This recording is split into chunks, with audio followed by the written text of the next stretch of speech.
Today we're working on a RE7R01A, which is also called a JR710E by Jatco, the manufacturer, and it's also called the 7AT. This is a smaller version of the two units that go in these cars. We're going to do a comparison video later, but for now we're going to take this one apart. Starting with the bell housing bolts, all 14 millimeters.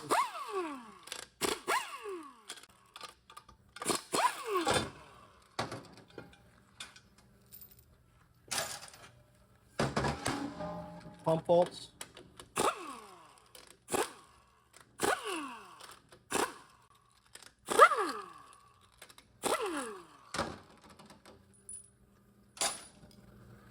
We'll remove our lockup O-ring. These things get flat. You always want to make sure you change that, or you're going to have even more torque converter issues than these things already are known to have. I'm going to spin it around and remove the tail housing.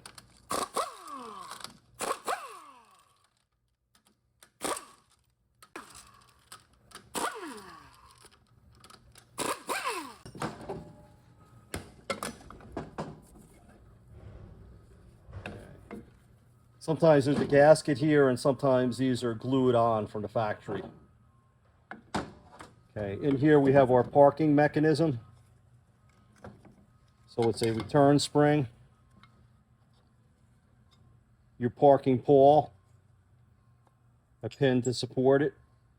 I don't know what we're going to call this, but it's the transmission side of the parking gear, parking assembly. Okay, now back here we have a Torrington bearing and a race.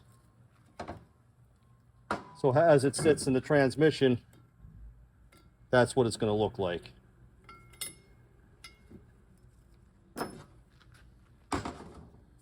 Next is our output shaft and our parking gear. There's also another bearing back here.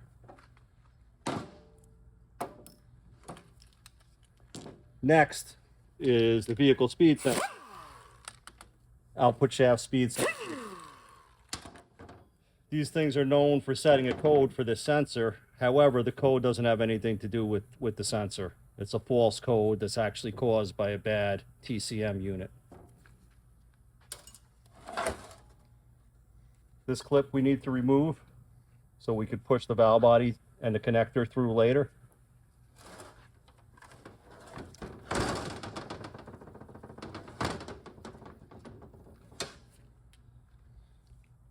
Kind of nasty in here, which is not surprising because things come here oftentimes because they're not working.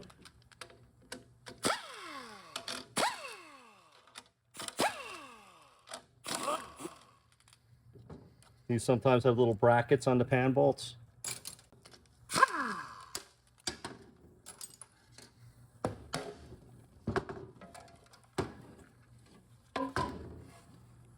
Okay, I guess there's some metal in here. Not really that abnormal of amount, but something.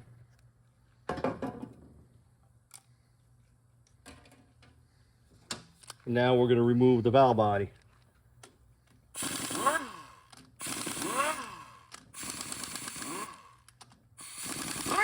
Okay, you're going to want to take note of the bolts that need to be removed to get the valve body out. Because obviously you don't want to take them all apart, all out, and split the valve body apart, and you're going to have a mess on your hands. Okay, disconnect the output shaft speed sensor here.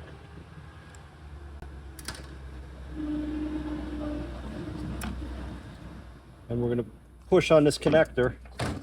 Sometimes it needs a little tap.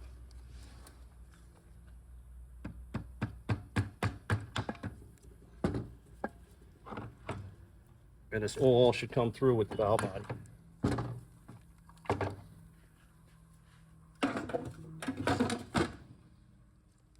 Okay. And this is what we have inside.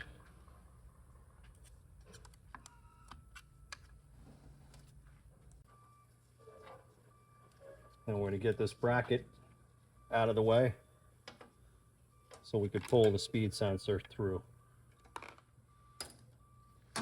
Next, we have 3 Torx head screws that hold the center support in this transmission. Take those out.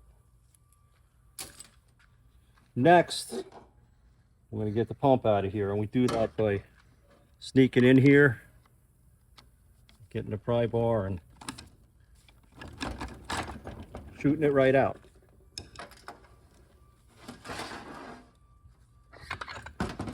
Okay, so this is our pump assembly. We're going to get down to all these sub-assemblies, and then we're going to look into them some more.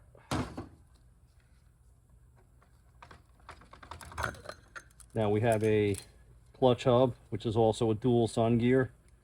There's a bearing on it here, the bearing down here, and that rides on this race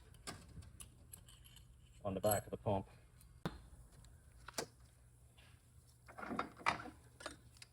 Set of clutches in here. These look to be in pretty good shape.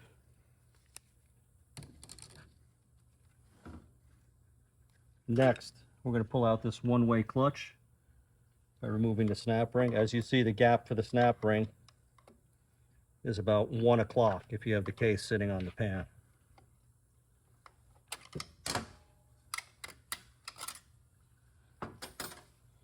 We're going to pull on the input shaft. This is a big bonanza. We got this whole thing out in one shot here.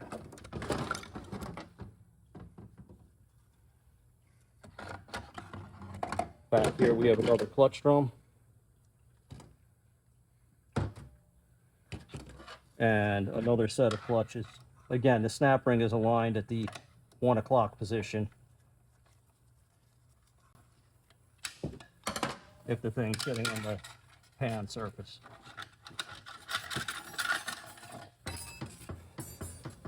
Okay. These are your low and reverse clutches. These are also in real nice shape. Okay, we also have a cushion spring for the bottom of the clutch pack, and that sits in there like this. It's a, we'll call it a bowl rather than a cone. Okay, so it's a bowl when you put it in.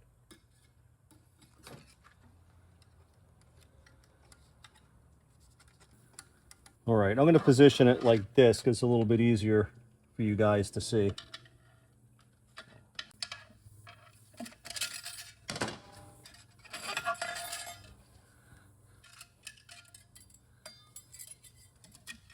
So this is all a return spring for this clutch back. Now under here we have another snap ring that's pretty heavy. But what we have to do is take this piston out first. So we need some pliers.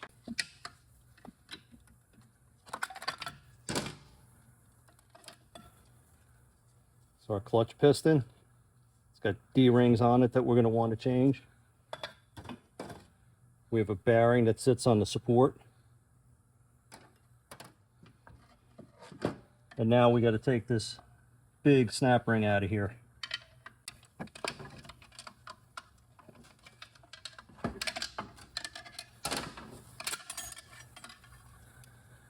Okay, the snap ring is beveled this way and it's flat on the back. So it goes in like this with the flat side facing rearward.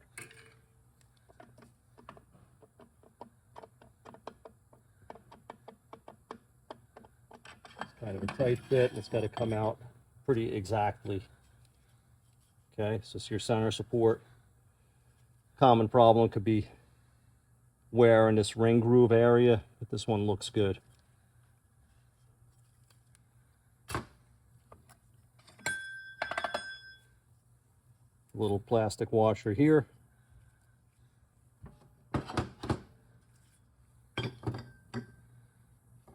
Another one here. And another clutch pack.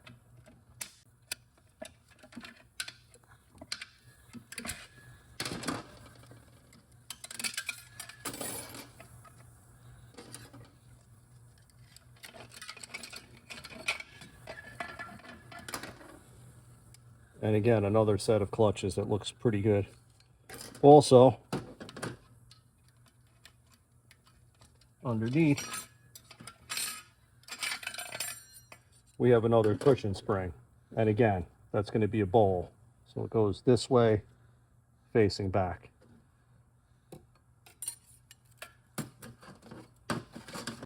All right. First thing we're going to come to is a one-way clutch. Turns one way, locks the other.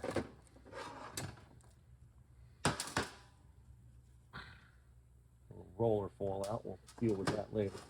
Two rollers fall out.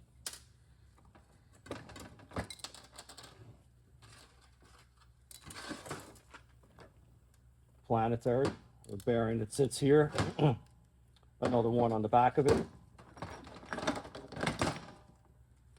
A race down in here. We have another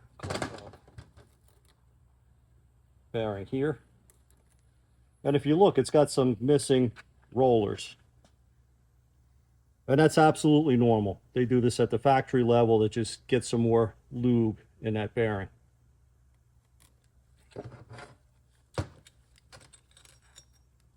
Same thing, we have another bearing and a race. These sealing rings here have a bad habit of wearing into the high-low reverse clutch drum in this area. These you can see where they're riding, but it's good. It's not anything that you could feel. We also have another bearing down here. Bearing race here. And this is your high-low reverse clutch pack. Maybe in this video or another one, we're going to show you all the upgrades that we do to get more clutches in these units. This looks like it's starting to get a little bit hot. Some hot spots and the clutches are getting dark. All right, and this is, you know, kind of common for this to be a wear area when you have more horsepower than the car came with.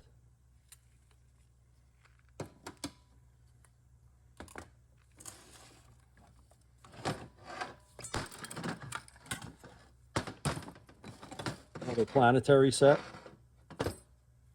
Another bearing race.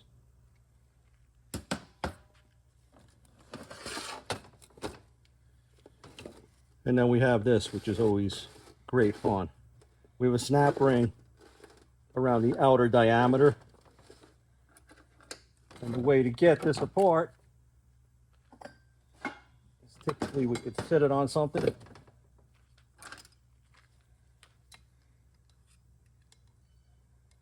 Push in on the snap ring in a couple spots.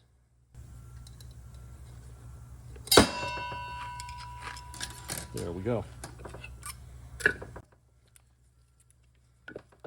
We have another race here.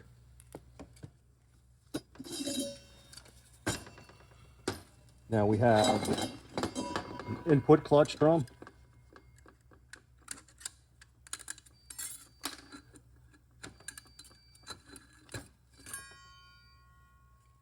Bushing in here that we want to make sure is good.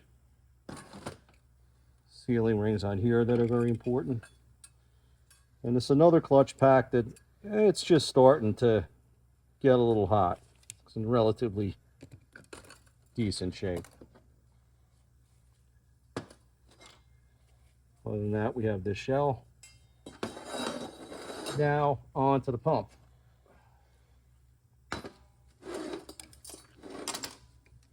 A set of clutches in here.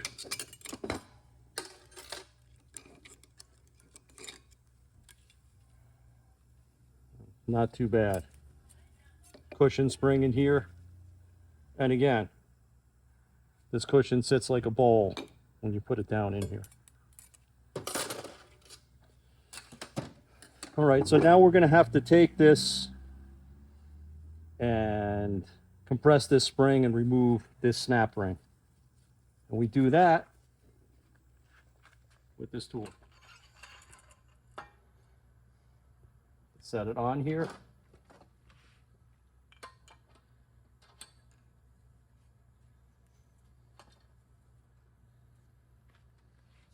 This tip comes from Kenny. You got to put a pick in here rather than the proper thing that it comes with, because you just kind of don't have enough room. And people ask if you need special tools to do a transmission, and yeah, specialty tools, this one's kind of important. You're going to run into a lot of retainers that need to be compressed like this to get them apart.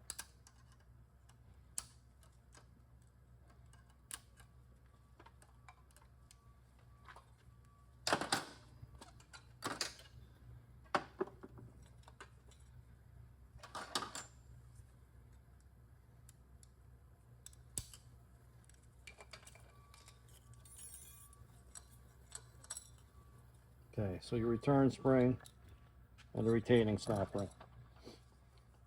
Now, we have a piston under here.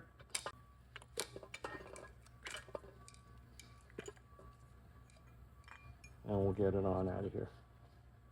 Man, this has got D-rings here, here.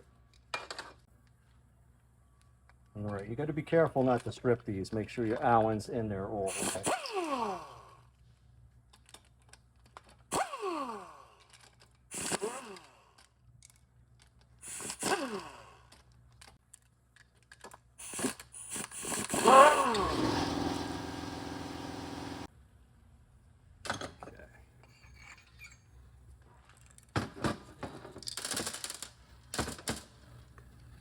Get rid of those bolts.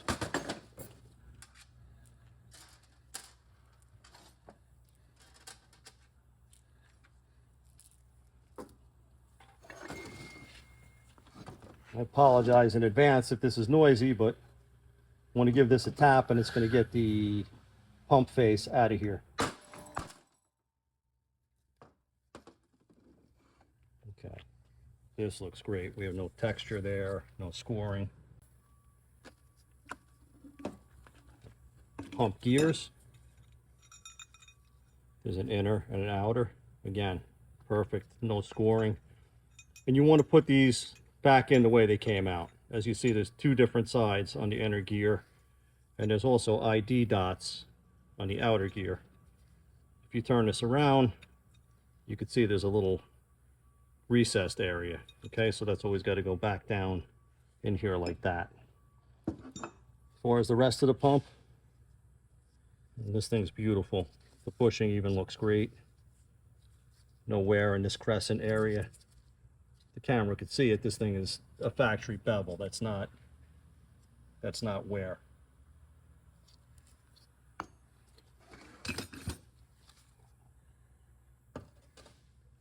Now we're gonna have to take this off. Sometimes easier said than done. Now, getting this retainer out, there's kind of a little trick to it. All right, sometimes it's easier to get this thing and put it somewhere where it's not going to move around on you. I'm going to get in here, push this spring down, and we got to kind of walk this snap ring around and out.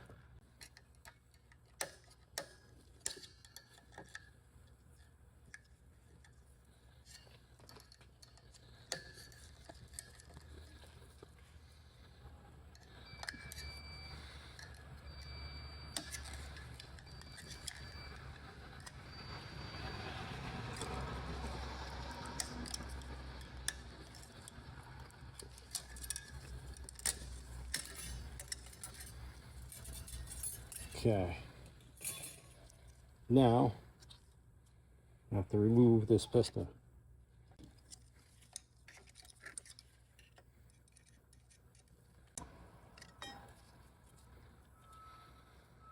Again, D-rings are on every piston in here.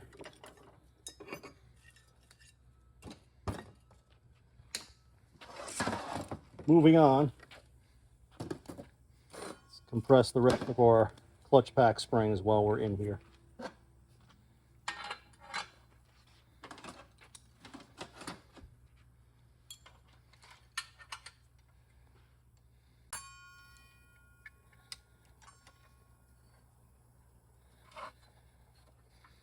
The idea is to get everything as centered as possible so these pistons go down evenly. Okay. Snap ring. Get this out of here.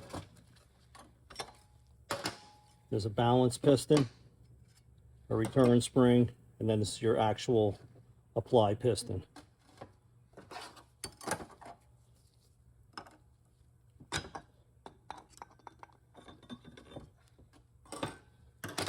Sometimes you just take these and slam them down and it comes out, but I was trying to be considerate for everybody's ears.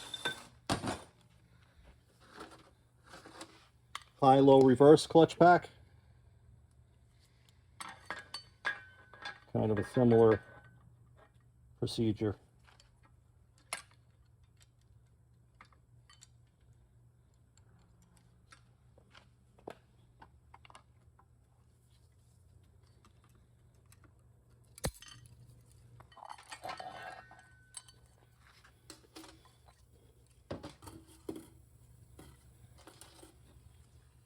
Watch your ears.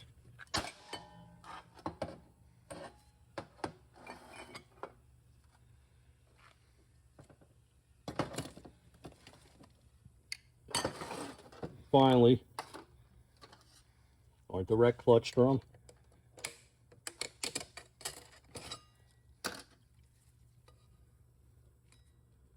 These are just starting to get hot too. Nothing terrible. This is kind of a source of issues. You know, oftentimes we're going to come in with these direct clutches burnt, the high-low reverse clutch is burnt, and the input clutch is burnt. This transmission's in pretty good shape, all things considered.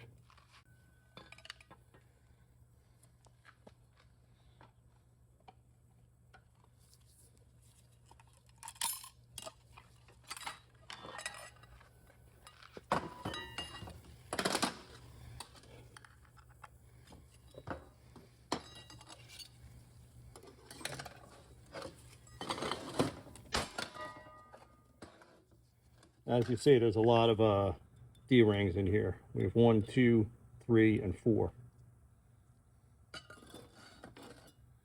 And that's it for now for the sub-assemblies.